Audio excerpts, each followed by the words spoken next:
జైపూర్ మండలంలోని Singareni thermal power ప్రాజెక్టులో విధులు నిర్వహిస్తున్నటువంటి పవర్ మేక్ కంపెనీని వెంటనే ఆ జైపూర్ పవర్ ప్లాంట్ నుండి తొలగించి ప్రభుత్వ రంగ సంస్థలైనటువంటి ట్రాన్స్కో జెన్కో లాంటి సంస్థలను నియమించాలని చెప్పేసి హెచ్ఎంఎస్ తరఫున మేము సింగరేణి యాజమాన్యానికి డిమాండ్ చేస్తూ ఉన్నాం. గత 75 రోజుల నుండి షట్ డౌన్ పనులు నిర్వహించింది పవర్ మేక్ కంపెనీ.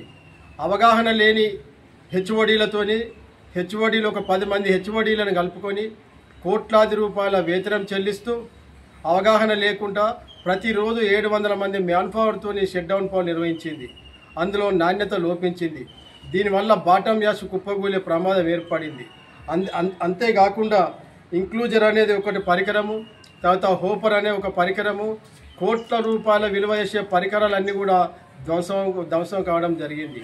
దీనికి అంతటికి కూడా పవర్